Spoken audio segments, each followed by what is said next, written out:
Hey guys and girls, and welcome to another installment of my Let's Build an Africa Dio. I don't know. It's a weird series that has been jumping all around. And it's actually not a real series, but apparently this diorama has given me so much opportunity to talk to you guys about how I do stuff. And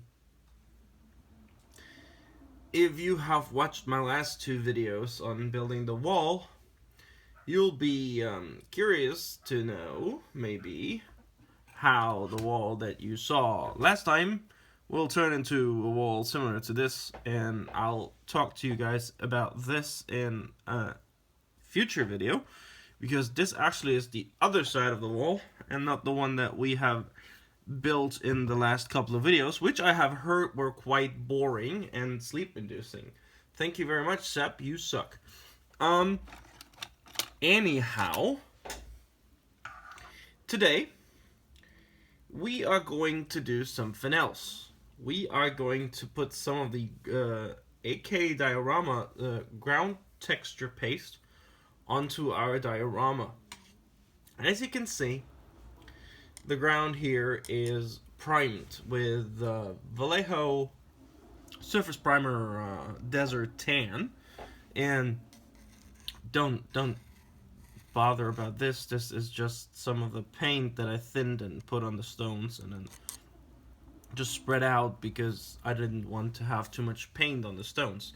But you can actually see up here on top of the stones what we are going to be putting on to the areas underneath the stones. This actually is the Diode texture. Quickly touch this up. This is the Diode texture paint, which I have applied to the top surface where the well is sitting off camera. We will be, however, now putting on some of it in front of the stones to blend the wall in with the ground. This is what it looks like when it comes out of the jar. Very, well, normal, I guess. This is a better look here. It's a sandy paste, duh, and it's easy to use. You can thin it with water. I wouldn't, because once you thin it with water, the coverage starts to get worse and worse, and yeah, you can see through. I would always advise you to prime the area where you put it on, or to at least color it in a tone that is at least similar to what you put on, because you can see through quite easily. So what do we need other than the paste? We need a brush, of course, an old brush. I'm using one of those because that allows me to just mend it better. You could also use a spatula. Spatulas are a bit random though, but to be honest, let me see where I have a small spatula which I can use, and which I will be using here actually to get it off the lid and onto the dio, and then we will use the brush to move it around. So we use a spatula. We take the stuff. It looks like it was eaten and then crapped out by a dog, but that's not the problem. And we spread it on, and then we need to make sure not to cover our rocks, which I almost did there, which would not have been a good idea. Then we take the brush and we move it into the areas where we want to have it,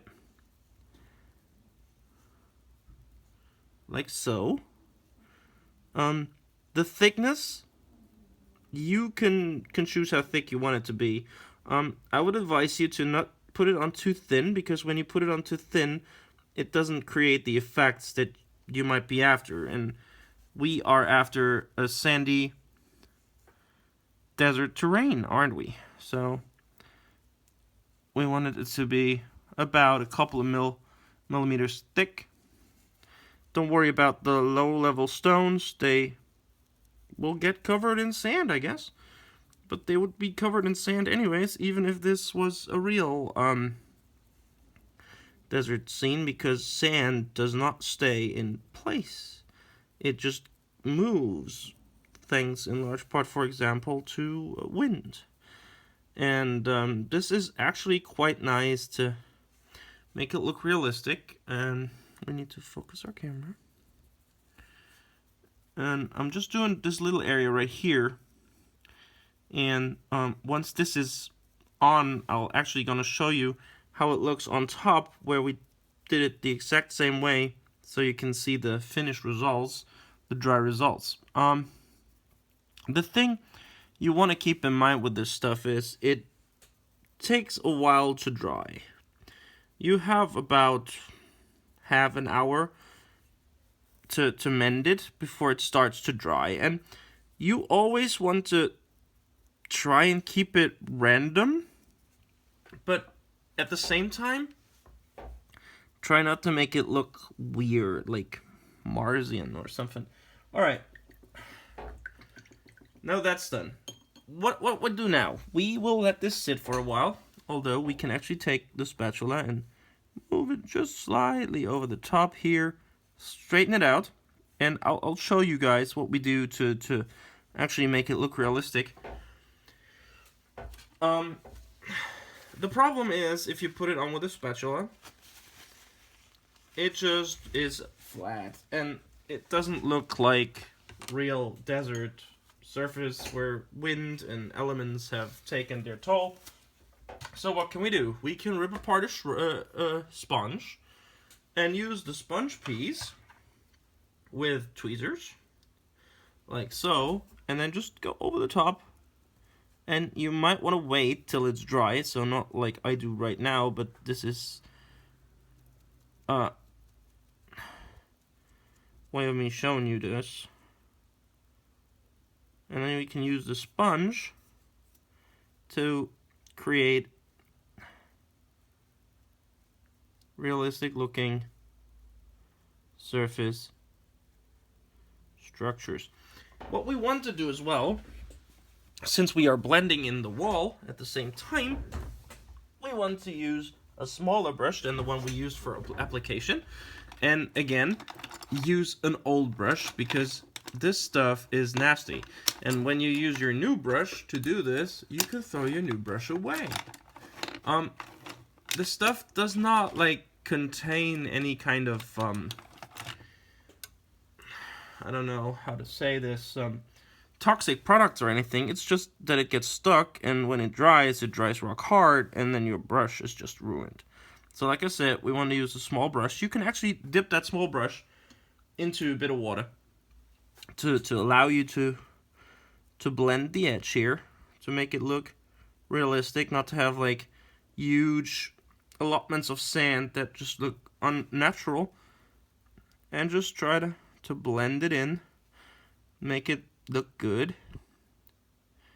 You can actually, if you don't like it the way it looks after you let it dry, you can not reactivate it, but you can just add a layer, or just add something else. And here's the good thing about this stuff: if you want to have like random stones laying around, which I do want, not that random, although that's okay, you can just press it in there, and that'll just be kind of, it'll start to stick to it. You can do the same thing with grass tufts, and I'll show you about that in just a second. And this is a desert. Keep that in mind. This will have stones lying everywhere. And again, we can then take our small brush, dip it in a bit of water. If there's too much water on it, we can just clean it off, and then we can, again here, smooth the edge, make it look realistic. Press it in, and just make it look good. Alright. That's basically it when it comes to the application. What you want to do is, and which I'll do right now, is you have on the edge of your diorama, you will have some of the stuff just stand like too much of it. You just take a spatula, and then you just take it off like this. And then you can use the stuff you took off and just spread it on your dia piece. And then if you don't like the way it looks, you can just use your finger. And there you have it. You have a nice, clean, flat edge, which will look decent once you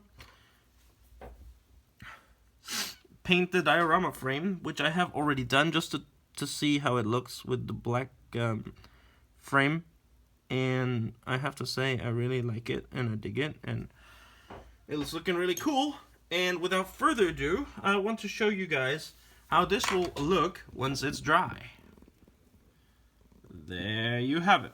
This is what it looks like when it's dry, and I'll zoom in for you because then you can actually see the nice surface texture.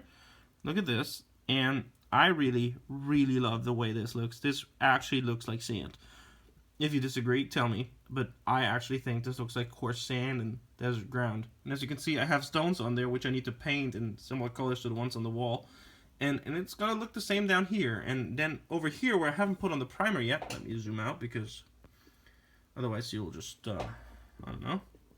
Where I haven't put on primer, we'll be using the lighter color in the future. And I'll just spread the darker color, the darkish color around here, so yeah. So this is what it looks like so far, and I have to say I love the product, and I'm really looking forward to using more of it. So I hope you guys like this short presentation and short mock-up, and I hope you guys like the results. Let me know what you think, and I'll talk to you guys soon. This is Hot Modeling. Bye for now.